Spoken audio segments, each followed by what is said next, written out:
সাকিব আল হাসান এবং বিতর্ক যেন একে অপরের সঙ্গী। একই সমান্তরালে এই দুই শব্দ চলছে বেশ অনেকটা দিন ধরেই। এই তো কয়েকদিন আগেও খবরের শিরোনাম হয়েছিলেন অবৈধ বোলিং অ্যাকশনের কারণে।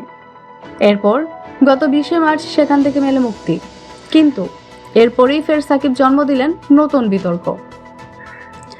দেশের আইনে যে কোনো জুয়া বা অনলাইন বেটিং নিষিদ্ধ থাকলেও এবার সাকিব যুক্ত হলেন তেমনই এক প্রতিষ্ঠানের সঙ্গে।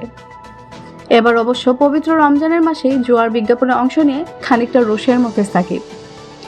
গতকাল বাংলাদেশের ইফতারের সময় ঠিক আগে 1xBet নামে পরিচিত এই জুয়ার কোম্পানির বিজ্ঞাপন সাকিবের ফেসবুক পেজে শেয়ার দেওয়া হয়।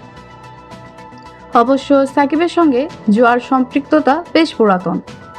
বছর দুয়েক আগে betting company bet winner news নামের একটি পোর্টালের শুভেচ্ছা দূত হয়েছিলেন সাকিব।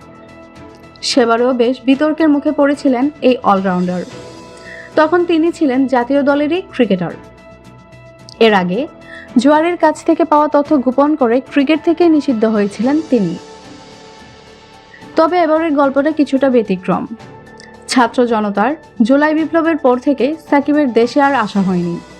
তার নামে হয়েছে হত্যা মামলা। চেক প্রতারণার মামলায় সাকিব আল হাসানের বিরুদ্ধে আছে গ্রেপ্তারি পরোয়ানা। সাকিব এখন বিসিবির সঙ্গে চুক্তিবদ্ধ নন। টেস্ট ফরম্যাট থেকে দেশের মাটি থেকে বিদায় নিতে চেয়েও পারেননি।